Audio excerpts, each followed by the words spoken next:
पढ़ी लिखी बहू से अच्छी अनपढ़ बहू का खाना। बहन, मैंने तो कभी सोचा ही नहीं था कि इतने अच्छे घर से मेरी बेटी का रिश्ता आएगा। कहाँ मेरी बेटी अनपढ़ और आपका बेटा पढ़ा लिखा। जब मेरी बेटी 8 साल की थी तभी उसके पापा का देहांत हो गया। मैं गरीब विधवा 4 बच्चों को कैसे पालती, इसीलिए अपनी बड़ी बेटी को पढ़ा ना सकी। पर मेरी बेटी को खाना बनाना, रसोई संभालना, घर संभालना, सिलाई का काम करना सब आता है। बहन दुखी क्यों होती हो? हमें ऐसी बहू चाहिए जो हमारा घर संभाल सके। हमें कौन सा अपनी बहू से काम करवाना है जो हमें पढ़ी लिखी बहू चाहिए। हमें तो बस संस्कारी बहू चाहिए। और मुझे भी अपनी होने वाली भाभी बहुत पसंद है। मुझे तो बस अब उस दिन का इंतजार है जब मेरी भाभी हमारे घर आएंगी। इस तरह शांति अपने बेटे पवन का रिश्ता सिमरन से करके घर जाती है और जैसे ही पूरा परिवार गाड़ी से उतरता है, उसकी पड़ोसन सुमित्रा आकर उससे कहती है, भाई साहब, आपको अपनी होने वाली बहू कैसे लगी? मैंने सुना है कि लड़की अनपढ़ है। अब भला आप पढ़े लिखे बेटे की शादी उस अनपढ़ से तो नहीं करवाने वाले? अरे क्यों बहन, अगर लड़की अनपढ़ है तो क्या उसकी शादी नहीं होगी? हमें तो लड़की बहुत पसंद आई है और हमने रिश्ता भी तय कर दिया है। अगले ही महीने मेरे पवन की शादी है। विनोद की बात सुनकर सुमित्रा को बड़ी हैरानी होती है और विनोद अपने पूरे परिवार के साथ अंदर चला जाता है। इसी तरह 2-3 दिन बीत जाते हैं और जब शांति छत पर कपड़े डाल रही होती है तो सुमित्रा शांति को देख उससे कहती है, ये क्या किया बहन तुमने? अपने बेटे का रिश्ता तुमने एक अनपढ़ लड़की से करवा दिया। अब बताओ, वो गांव की अनपढ़ लड़की कैसे तुम्हारा घर संभालेगी? वो तो अच्छा खाना बनाना भी नहीं जानती होगी। उसे तो बस वही दाल चावल रोटी सब्जी आता होगा बनाना, क्योंकि गांव के लोगों ने कभी अच्छा खाना ही नहीं खाया होगा, तो बनाना कहाँ से जानेंगे? ये तुम्हारी गलत फहमी है। वैसे भी हमें हमारे घर के लिए पढ़ी लिखी नहीं, एक होशियार बहू चाहिए जो मेरे घर की रसोई संभाल सके और हमें अच्छा खाना बनाकर खिला सके। और मेरी बहू हर तरह का खाना बनाना जानती है और सिलाई भी जानती है। तुम कुछ भी बोलो बहन, जितने अच्छे से पढ़ी लिखी लड़की घर संभाल सकती है उतने अच्छे से अनपढ़ लड़की नहीं। तुम देखना, मैं अपने बेटे की शादी एक पढ़ी लिखी लड़की से कराऊंगी जो मेरी रसोई भी संभालेगी और हम सबकी हेल्थ का ख्याल भी रखेगी। भला अनपढ़ लड़की को क्या पता कि किसी मरीज को कैसा खाना दिया जाता है। सुमित्रा ताने मारकर वहां से चली जाती है। समय गुजरता है और बहुत जल्द सिमरन और पवन की शादी हो जाती है। आओ आओ बहू, तुम्हारा इस घर में स्वागत है। तुम इस घर की बहू नहीं, हमारी बेटी हो और इस घर की रसोई की जिम्मेदारी भी तुम्हारी है। इसलिए बेझिझक जो बनाने का दिल करे वो बनाना। माँ, अब और कोई रस्म तो नहीं है? मैं बहुत थक गया हूँ, अब हमें थोड़ी देर आराम करने दो। भैया को भाभी से अकेले में बात करने की कितनी जल्दी है। भैया, हम आपका टाइम वेस्ट नहीं करेंगे। वैसे भी कल भाभी की पहली रसोई है, वो भी बहुत थक गई है। भाभी, आप और भैया अब आराम कर लो क्योंकि कल आपको जल्दी उठना है। घर आते ही सिमरन को अपने ससुराल वालों का काफी सारा प्यार मिलता है और वो अगली सुबह जल्दी उठकर रसोई में जाती है, जहाँ काजल और शांति सिमरन से कहती है, बहू, रसोई में पनीर, मटर, सब्जी, चाप, राजमा, छोले सब कुछ रखा। तुम्हें जो आता है तुम वो बनाओ, हम तुम्हें कुछ नहीं बोलेंगे। भाभी, ऐसा खाना बनाना कि सब उंगलियां चाटते रह जाएं। आप सब फिक्र मत कीजिए, मैं आप लोगों को निराश नहीं करूंगी। इस तरह सिमरन खाना बनाने की तैयारी शुरू कर देती है। अब वो जल्दी से पहले सब्जी काटती है, चावल धोती है, दाल रखती है और कुछ ही देर में उसका खाना बन जाता है। खाने की खुशबू इतनी ज्यादा होती है कि आसपास के मोहल्ले में उसकी खुशबू जाती है। आज किसके घर में 56 भोग बन रहे हैं? क्या गजब की खुशबू आ रही है। अरे भाग्यवान, हमारी जो पड़ोसन है उसके बेटे की शादी हुई है। आज उसकी बहू की पहली रसोई है, शायद उसी के घर से खुशबू आ रही है। जो भी कहो, क्या खुशबू आ रही है। लगता है उनकी अनपढ़ बहू खाना बनाना बहुत अच्छे से जानती है। और ये अनपढ़ लोग क्या ही अच्छे से खाना बनाना जानते होंगे। ना उसे फोन चलाना आता है, ना यूट्यूब, ना कोई रेसिपी बुक पढ़ सकती है नहीं। और गांव के अनपढ़ गंवार लोग 56 भोग नहीं खाया करते। सुमित्रा की बातें सुनकर अब कोई कुछ नहीं कहता और चुपचाप सब खाना खाकर काम पर चले जाते हैं। इसी तरह 2 से 3 दिन बीत जाते हैं। अब जब भी सिमरन घर में खाना बनाती तो उसके खाने की खुशबू पूरे मोहल्ले में जाती। ऐसे ही एक दिन शांति, सुमित्रा और पड़ोस की कुछ औरतें गली में सब्जी ले रही होती हैं और शाम के वक्त सिमरन की खिड़की से खाने की खुशबू आती है। शांति बहन, लगता है आज तुम्हारी बहू दम आलू बना रही। क्या खुशबू आ रही है। शोभा बहन, तुम्हारी तो सुअर की नाक है क्या? बिल्कुल सही पहचाना। आज मेरी बहू भरवा भिंडी, दम आलू, जीरा राइस और गोभी के पराठे बना रही। मेरी बहू भले ही अनपढ़ है पर रसोई संभालना बहुत अच्छे से जानती है। तुम्हारी बहू 2-4 पकवान बनाना क्या जानती है? तुम अपनी अनपढ़ बहू पर इतना गुमान कर रही हो। देखना बहुत जल्द मैं भी अपने बेटे की शादी करवाऊंगी और एक पढ़ी लिखी बहू लेकर आऊंगी जो ना सिर्फ खाना बनाना जानती होगी बल्कि हेल्थ कॉन्शियस भी होगी। और मैं कैसे मान लूं कि तुम्हारी बहू इतना अच्छा खाना बनाना जानती है? जरा खिलाओ अपनी बहू के हाथ का खाना तो जाने। शांति सुमित्रा की बात सुनकर चिढ़ जाती है और घर में आती है। अब अगले दिन सुबह सुबह जल्दी उठकर सिमरन फिर से सबके लिए आलू का पराठा, रायता और पुलाव बनाती है। बहू बन गया खाना, अब जल्दी से थोड़ा खाना एक प्लेट में निकाल दे। हमारी एक पड़ोसन है, उसे तुम्हारे हाथ का खाना खाना है।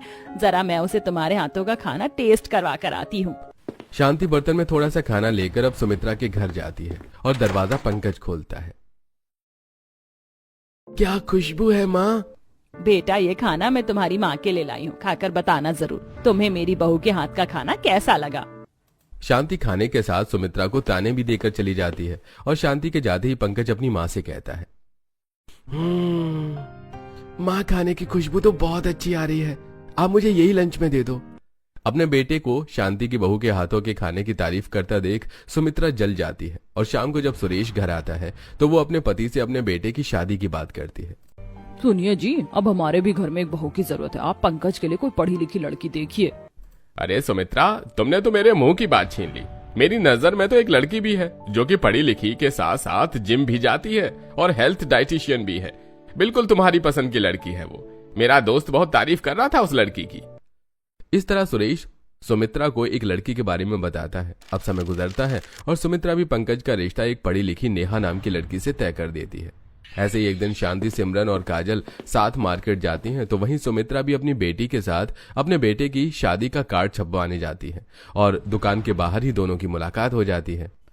अच्छा, तो अब अपनी बहू को मार्केट भी घुमा रही हो ताकि अच्छी रसोई संभालने के साथ साथ वो अच्छी सब्जियां भी खरीद सके। वैसे मैं अपने बेटे की शादी का कार्ड छपवाने आई थी। जानती हूँ मेरी बहू बहुत पढ़ी लिखी है, तुम्हारी बहू की तरह अनपढ़ नहीं। देखना अब जब मेरी बहू आएगी तो ऐसा खाना बनाएगी कि सब मेरे घर के बाहर लाइन लगा कर रहेंगे। ये तो बहुत अच्छी बात है आंटी जी। वैसे हमें सब्जी लेने में देरी हो रही है, आप शादी का कार्ड अंदर जाकर छपवा लीजिए, हम सब्जी ले लेते हैं।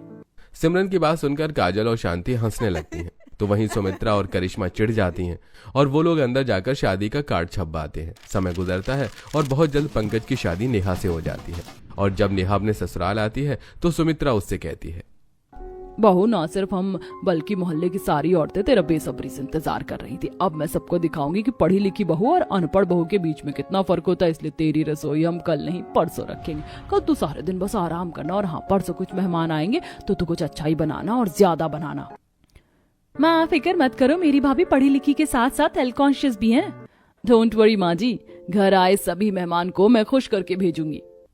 बहू के आने से सुमित्रा बहुत खुश होती है और अगले दिन अपने पड़ोसियों के घर जाकर उन्हें इनवाइट करती है। शोभा बहन, सीमा बहन, मेरी बहू की कल पहली रसोई है, आप सब भी आना। लंच आप लोगों का कल हमारे घर में है।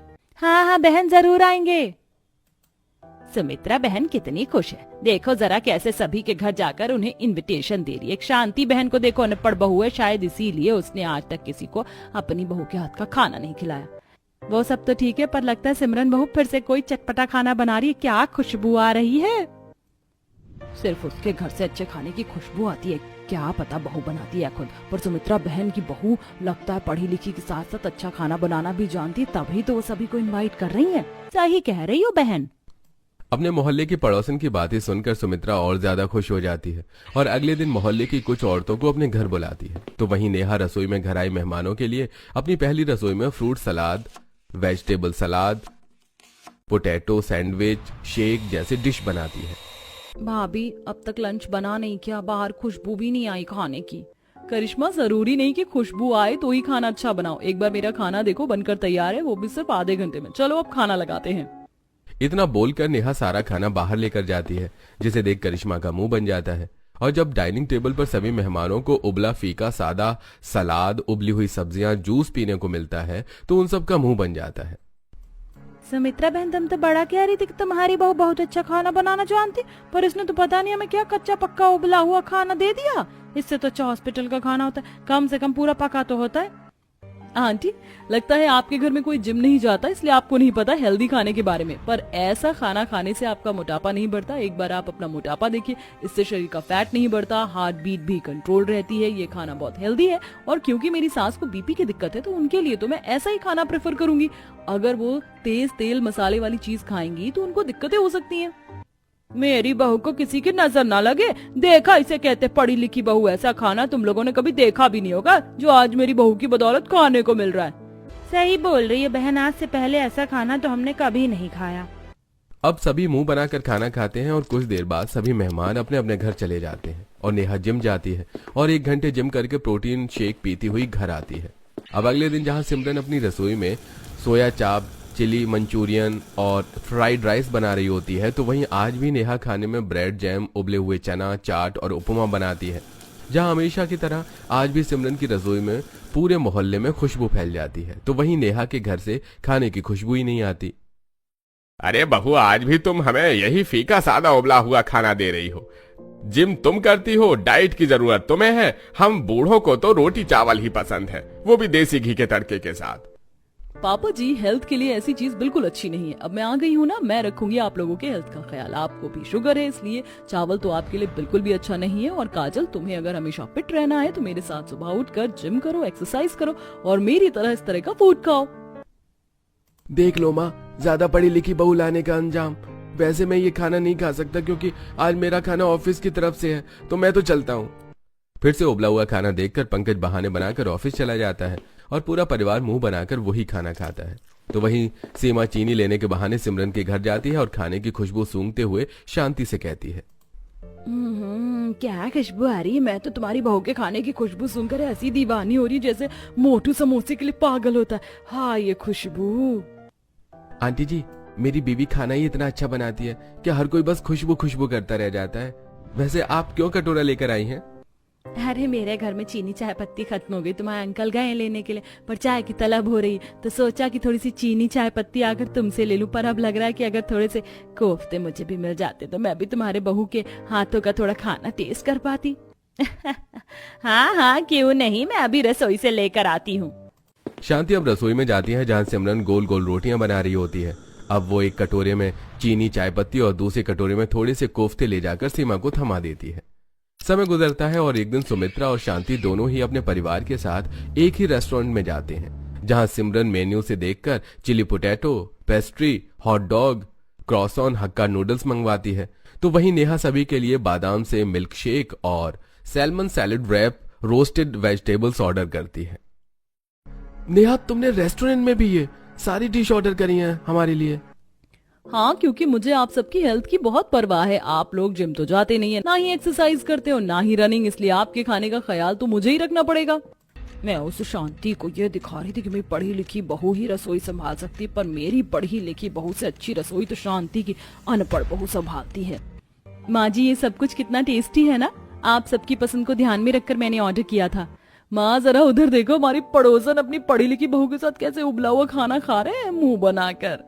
अब इसी तरह आए दिन सिमरन की रसोई से अलग अलग पकवान की खुशबू आती है और आसपास के लोग किसी न किसी बहाने उसके घर आते और खाना मांगते। तो वहीं हर रोज फीका हल्का उबला हुआ खाना खाकर सुमित्रा का परिवार परेशान हो जाता है।